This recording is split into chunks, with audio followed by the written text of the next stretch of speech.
నమస్తే. Welcome to Suman TV. నేను శివరాజ్ శంకర్. నిత్యం ప్రజలకి వైద్య సేవలు అందిస్తూ మరింత వైద్యం, మరిన్ని సదుపాయాలతో ప్రక్షాళన దిశగా అడుగులేస్తుంది మన గుంటూరు జీజీహెచ్ హాస్పిటల్. అయితే మన గుంటూరు జీజీహెచ్‌లో ఎన్నో క్లిష్టమైన ఆపరేషన్లు చేసి సక్సెస్ సాధించి ఎప్పుడూ వార్తల్లో నిలుస్తూ ఉంటారు మన గుంటూరు జీజీహెచ్ హాస్పిటల్ వైద్యులు మరియు సిబ్బంది. అయితే ఇటీవల ప్రపంచంలోనే అత్యంత అరుదైన సమస్యకి శస్త్రచికిత్స చేసి సక్సెస్ఫుల్ గా ఆపరేషన్ కంప్లీట్ చేశారు మన గుంటూరు జీజీహెచ్ వైద్యులు. అయితే ప్రపంచవ్యాప్తంగా 100 కేసుల లోపు మాత్రమే ఇప్పటి వరకు నమోదయ్యాయని, అయితే ఇది చాలా అత్యంత అరుదైన సమస్య అని చెప్పేసి అక్కడ వైద్యులు చెప్తున్న పరిస్థితి. అసలు ఇంతకీ ఆ సమస్య ఏంటి? ఆ చిన్నారి పరిస్థితి ఎలా ఉంది? వారు చేసినటువంటి వైద్యం ఏంటి? అయితే ఈరోజు మనం గుంటూరు జీజీహెచ్‌కెళ్ళి ఆ చిన్నారికి వచ్చిన సమస్య ఏంటి? దానికి వైద్యులు చేసినటువంటి ఆపరేషన్ ఏంటి? పూర్తి వివరాలు తెలుసుకునే ప్రయత్నం చేస్తున్నాం. సో ప్రస్తుతం మనతో పాటు ఈ ఆపరేషన్‌ని విజయవంతంగా పూర్తి చేసినటువంటి head of the department of paediatric surgery doctor Bhaskar Rao garu ఉన్నారు. ఆయనతో మాట్లాడదాం. నమస్కారం డాక్టర్ గారు. నమస్తే అండి. సార్, ఈ సర్జరీ ఇప్పటివరకు ప్రపంచంలో లెస్ దాన్ 100 అంటే 100 కేసులకు బిలోనే 100 కేసుల కంటే తక్కువ. అవును. అంత క్లిష్టమైన సమస్య అది. అవునండి. Rare condition. Yes sir. ఈ సమస్య అసలు ఏంటి? దానికి మీరు చేసిన వైద్యం ఏంటి? ఇదండి మనకి అంటే మామూలుగా ఫీటస్ ఇన్ ఫీటో అంటామంటే పిండంలో పిండం అని దాని లిటరల్ మీనింగ్. అంటే బేబీ పొట్టలో ఇంకో పిండం పెరుగుతుంది.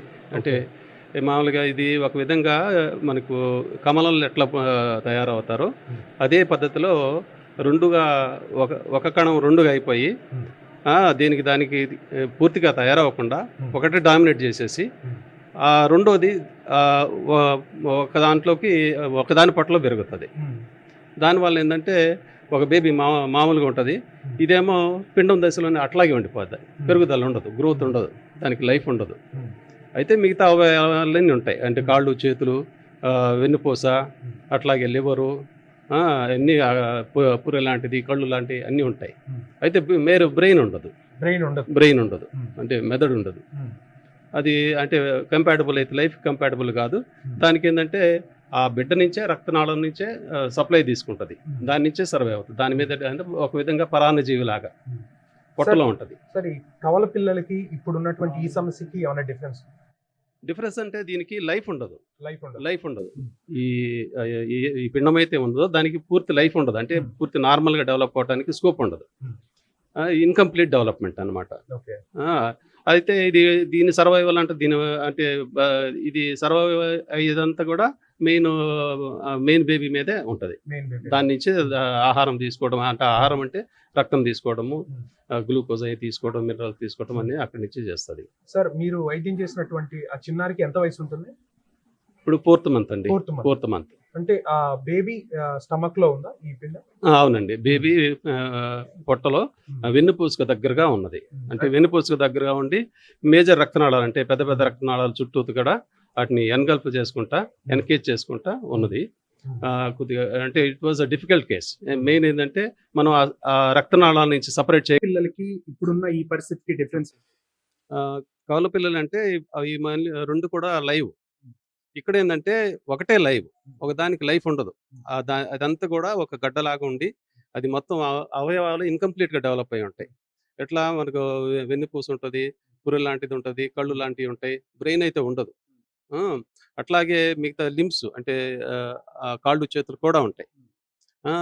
అయితే ఏంటంటే దీని సప్లై అంతా కూడా మెయిన్ రక్తనాళాలు, అంటే మన ఆ బేబీ రక్తనాళాల నుంచి తీసుకుంటుంది. సార్, ఇప్పుడున్న ఈ మీరు ఆపరేషన్ చేసినటువంటి బేబీకి ఎంత వయసు ఉండొచ్చు? ఇది 4 మంత్స్ అండి. 4 మంత్స్. ఆ బేబీ స్టమక్ లో ఉంది. బేబీ స్టమక్ అంటే పొట్టలో వెన్నుపూసకు దగ్గరగా మేజర్ రక్తనాళాలను చుట్టూతో కూడా చుట్టుకొని ఉన్నది అనమాట. అది అంటే ఇది కొద్దిగా క్లిష్టమైన సర్జరీ అని మాకు తెలుసు, ముందు ఒక ఐడియా ఉన్నది. కాబట్టి దాని నేచర్ తెలియదు, కానీ ఐడియా అయితే ఉన్నది. అది మనం తీయగలమా లేదా మొత్తము అంటే మేమేందంటే మొదలు ఇదేమన్నా ట్యూమర్ ఏమో అనుకున్నాం. అంటే ఇన్వెస్టిగేషన్ ప్రకారము ఇట్లా ఫీటస్ అని ఇవ్వలే. సిటీ స్కాన్లో కానీ అల్ట్రాసౌండ్లో కానీ తెలియదు. ఒక మాస్ అయితే ఉంది, గడ్డ అయితే ఉంది, అది రక్తనాళాల చుట్టూతో చుట్టుకొని ఉన్నది. అది మొత్తం తీయగలమా లేదని ఒక సంశయం అయితే ఉన్నది. తర్వాత మేము కొంచెం ధైర్యం చేసి మేమే చేసాము, బాగానే వచ్చింది. సార్, దీన్ని జన్యులోపంగా భావించవచ్చా? ఇది జన్యులోపం కాదు, తయారీలోనే డిస్టర్బెన్స్. రెండుగా తయారయ్యే భాగంలో కొంత డిస్టర్బెన్స్ వచ్చి ఒకటి పెద్ద డెవలప్ అవుతూ ఒకటి డెవలప్ అవుతుంది. సార్ దీనికి ప్రపంచవ్యాప్తంగా ఎలాంటి వైద్య సేవలు ముఖ్యంగా ఇండియాలో దీనికి సంబంధించి ఎటువంటి వైద్య సదుపాయాలు అందుబాటులో ఉన్నాయి? అంటే ఇయన్నీ కూడా పిడియాట్రిక్ సర్జరీ డిపార్ట్‌మెంట్‌లో చేస్తారండి. వేరే ఎక్కడ చేయరు. అది కూడా చాలా వరకేందంటే ప్రజెంటేషన్స్ కూడా వేరుగా ఉంటాయి. ఒక్కోసారి అంటే మామూలుగా మెయిన్ బిడ్డ పొట్టలో ఉండొచ్చు.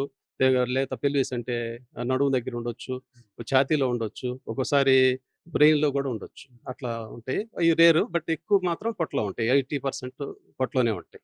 సార్ ఆ బేబీ పూర్తిగా రికవరీ అయినట్టా? లేదంటే ఫర్దర్‌గా ఏమన్నా ట్రీట్‌మెంట్ తీసుకోవాలా? యెస్. ఇది పూర్తిగా రికవర్ అయింది ఆ బేబీ వరకు. పూర్తి 100%. 100% పూర్తిగా అబ్సల్యూట్‌గా నార్మల్.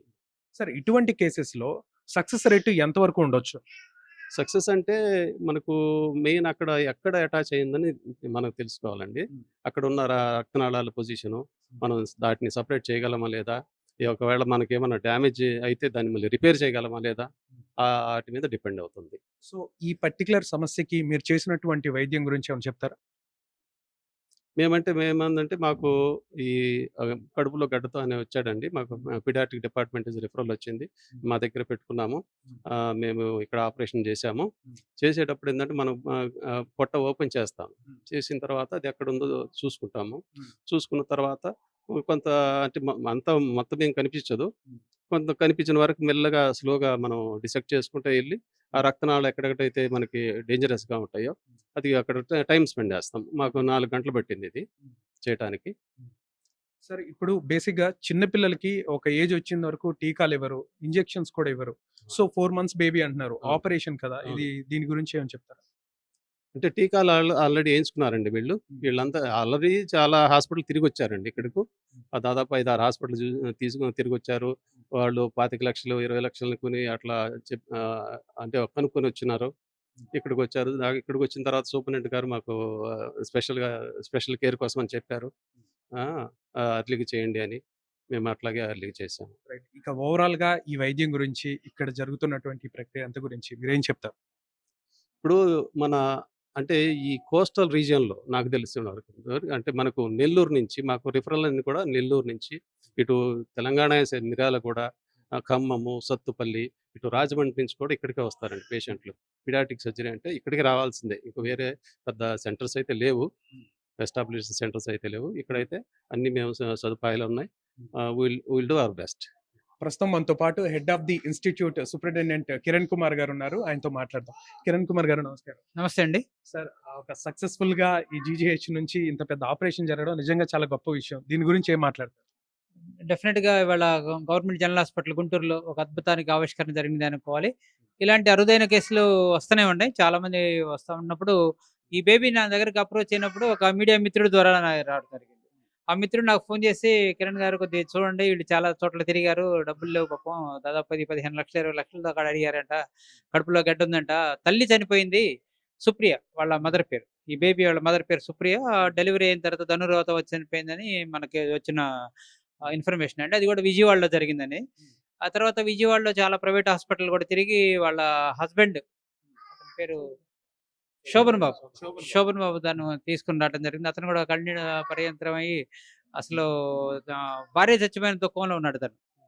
తను కూడా అసలు సూసైడ్ చేసుకునే టెండెన్సీలు వచ్చేసేసి భార్య పోయిందన్న దిగులుతో ఉన్నప్పుడు ఈ బేబీనే అతనికి ఆధారంగా నాకు కనబడింది.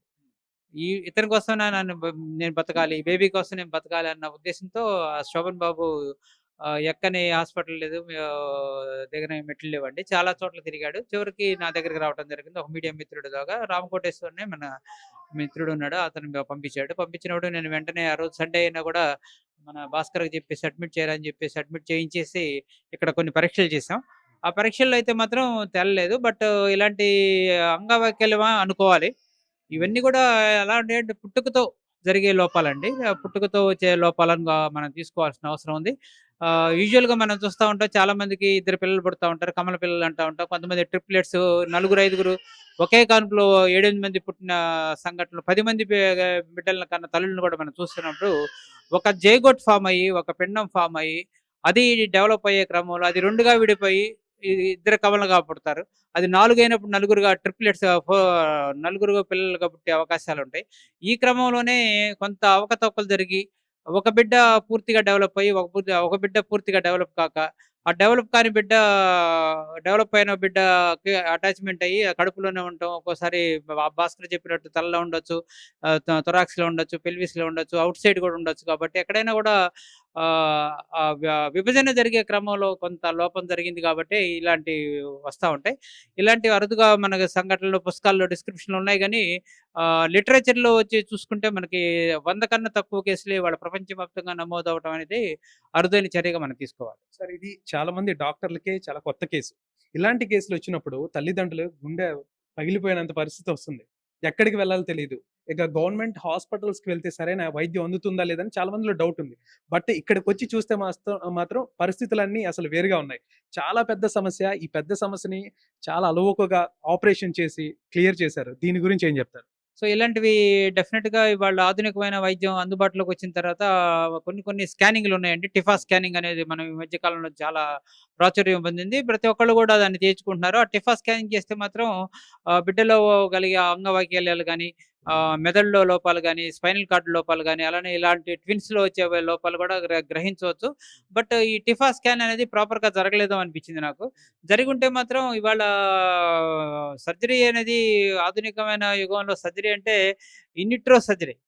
బేబీ కడుపులో ఉన్నప్పుడే గర్భసంచి ఓపెన్ చేసి, ఆపరేషన్ చేసి, మళ్ళీ గర్భసంచి లోపల పెట్టి, మళ్ళీ గర్భాన్ని అలా కంటిన్యూ చేసిన క్రమం కూడా జరుగుతున్నప్పుడు, ఇది అంత కష్టమైంది కూడా అనిపిస్తది ఒక్కోసారి. ఎందుకంటే ఆధునికమైన వైద్యం వాళ్ళ అందుబాటులో ఉంది కాబట్టి మనోళ్ళు చేయగలిగారు. ప్రాపర్‌గా అయితే మాత్రం డయాగ్నోసిస్ చేయటానికి కొంత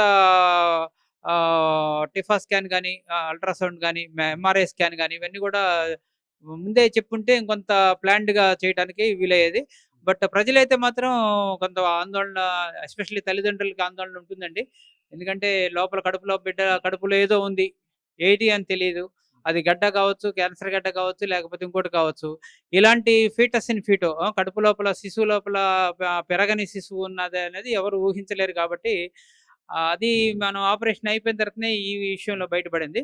కానీ కొన్ని కొన్ని సార్లు ముందే భయపడే అవకాశాలు కూడా ఉన్నాయి. భయపడాల్సిన పనేం లేదు. ఆందోళన పడాల్సిన అవసరం లేదు. సార్ బేసిక్‌గా TIFFA scan fifth or sixth మంత్‌లో తీస్తూ ఉంటారు. చాలా చోట్ల అవైలబుల్ కూడా లేవు టిఫా స్కాన్. ఈ మధ్య చాలా మందికి తెలుస్తుంది. సో, ఇటువంటి పరిస్థితుల్లో చాలా మంది పిల్లల విషయంలో ఎటువంటి జాగ్రత్తలు తీసుకుంటే మంచిదంటారు? సో, ఇవాళ ఆధునికమైన మహిళకి అందుబాటులో లేని పరీక్ష అంటూ లేదండి. ప్రతి ఒక్కళ్ళు ఇవాళ విలేజ్‌ల్లో కూడా గర్భిణీ వచ్చింది అనంగాల్నే వెంటనే వాళ్ళంతట వాళ్ళే స్కాన్ చేయించుకున్న స్టేజ్ కూడా కనపడతా ఉంది. ఇవాళ విలేజ్‌ల్లో కూడా స్కాన్ చేస్తున్నారు. రొటీన్ అల్ట్రాసౌండ్ స్కాన్‌లో కొన్ని కొన్ని బయటపడతా ఉంటాయి. ఉమ్మనీరు ఎక్కువ ఉండటం గానీ, తల సరిగ్గా పెరగకపోవటం గానీ, లేతే ఎక్కువ 3, 4 కాళ్ళు ఉండడం ఇలాంటివైతే మాత్రం ఈజీగా గుర్తిస్తారు. ఈ టిఫా స్కాన్ అయితే మాత్రం అది కొద్దిగా ఆధునికంగా ఉంటది కాబట్టి, కొద్దిగా కాస్ట్‌లీ ఎక్విప్‌మెంట్ కాబట్టి, అన్ని చోట్ల అందుబాటులో ఉండదు కాబట్టి, కొన్ని సెంటర్‌లో అయితే అందుబాటులో ఉంది. మనం గవర్నమెంట్ హాస్పిటల్ అయితే మాత్రం టిఫా స్కాన్ కూడా చేపిస్తున్నానండి నేనొచ్చిన తర్వాత. సార్ ఎస్పెషల్లీ జీజీహెచ్‌లో మరిన్ని వైద్య సదుపాయాలు మరింత వైద్యం అందిస్తే ప్రయత్నాలుగా జరుగుతున్నాయి ఇక్కడ. ప్రక్షాళన జరుగుతుంది. సో, దాని గురించి ఏం చెప్తారు? సో, గవర్నమెంట్ హాస్పిటల్స్ వాళ్ళ నబూర్షో, నభాషోత్ అన్నట్టు వాళ్ళ డెవలప్‌మెంట్ అయితే మాత్రం నేనొచ్చి 1 ఇయర్ అయింది. 1 ఇయర్‌లో కూడా చాలా రకాల మార్పిడికి శ్రీకారం చుట్టాం. వాటిలో భాగంగా ప్రజలు కూడా తండోపతండాలుగా రావటం జరుగుతా ఉంది. ఇదివరలో 1500 మంది వచ్చే పేషెంట్లు ఇవాళ 4500 మంది పేషెంట్లు ఇవాళ మన హాస్పిటల్‌కి రావటం జరుగుతా ఉంది. అలానే రోజు ఎమర్జెన్సీ ఆపరేషన్‌లయితే దాదాపు 700 నుంచి 1000, 1200 మంది వాళ్ళ ఎమర్జెన్సీ పేషెంట్లు కూడా గవర్నమెంట్ హాస్పిటల్‌ని నమ్మకంతో వస్తున్నారు. నమ్మి వస్తున్నారు. ప్రాణాలు ఉగ్గబట్టుకొనొచ్చి ప్రాణాలు కాపాడతారనే వస్తున్నారు. ఇప్పుడు ఇక్కడ వైద్య సిబ్బంది కూడా దీక్షతో పనిచేస్తున్నారు. నర్సింగ్ సిబ్బంది కూడా బాగా పనిచేస్తున్నారు. పారామెడికల్ సిబ్బంది ఉన్నారు. బట్ వర్క్ లోడ్ పెరిగినప్పుడు కొద్దిగా మజ్జిగ పలసనేద్దన్నట్టు కొంత అసంతృప్తి కొంతమందిలో ఉండొచ్చు గానీ, బట్ గవర్నమెంట్ హాస్పిటల్‌లో బయట ఇవాళ ఈ ఆపరేషన్ చూస్తే దాదాపు 20-25 లక్షల ఖరీదైన వైద్యం ఇవాళ గవర్నమెంట్ హాస్పిటల్‌లో ఎన్టీఆర్ వైద్య సేవ కింద ఉచితంగా చేయటం అనేది మాత్రం అద్భుతంగానే ఉంది కాబట్టి, మనం దాన్ని విధంగా తీసుకోవాల్సిన అవసరం ఉంది. ప్రజలు కూడా నమ్మకంతో వస్తున్నారు. చాలా రకాల డెవలప్‌మెంట్స్ జరుగుతున్నాయి. సార్ ముఖ్యమైన విషయం ఇది 25-30 లక్షలు అవుతుంది ఇది మామూలుగా అయితే. అవునండి. ప్రైవేట్ హాస్పిటల్ అంటే ప్రతి ఒక్కటి కౌంటబుల్, ప్రతి ఒక్కటి రూపాయలతోనే కొలుస్తారు. వాళ్ళకి గూడా అదే ఖర్చుంటది. ఎందుకంటే జ నెలల బిడ్డకి ఆపరేషన్ చేయడం అనేది చాలా క్లిష్టంతో కూడింది, కష్టంతో కూడింది. దానికి నిష్ణాతులైన వైద్య సిబ్బంది ఉండాలి. పోస్ట్ ఆపరేటివ్ కేర్ ఉండాలి. మత్తు డాక్టర్లు కూడా దాదాపు 5 గంటల ఆపరేషన్ అంటే గంటకింత అనే లెక్క ఉంటుంది. పసిపిల్లకి మత్తు ఇవ్వటం కూడా చాలా కష్టం కాబట్టి, ఆ మత్తు దానికి సంబంధించిందే 2, 3 లక్షలు ఖర్చవుతాయి. ఆపరేషన్ టైంలో ఒక 5 గంటలు ఆపరేషన్ చేసామంటే, ఆ ఒక్క టైంలో జరిగే ఖర్చు, ఆ సూచన మెటీరియల్ గాని, ఆ రోజు వాడే ఎనస్థీషియా డ్రగ్స్ ఇవన్నీ కూడా దాదాపు 5, 6 లక్షలు అక్కడే ఖర్చవుతాయి కాబట్టి, పోస్ట్ ఆపరేటివ్ వెంటిలేటర్ ఉంటుంది. ఆ వెంటిలేటర్ దాదాపు ఒక 3 డేస్, 4 డేస్ ఎప్పుడు దాకా రికవర్ అవుతారో తెలీదు కాబట్టి, ఖర్చు భారీగానే ఉంటుంది. Thank you sir. Thank you very much. So ఇది ఇక్కడ గుంటూరు జీజీహెచ్‌లో ఉన్నటువంటి పరిస్థితి. ఒక సామాన్యుడికి, పేదవాడికి ఒక భరోసా, ఎటువంటి వైద్య సదుపాయాలైనా ఇక్కడ అన్నీ చాలా జాగ్రత్తగా చూస్తున్నటువంటి పరిస్థితి. కెమెరామన్ ప్రకాష్‌తో Shivaraj Shankar, Suman TV, Guntur. Thank you sir. Thank you. Congratulations.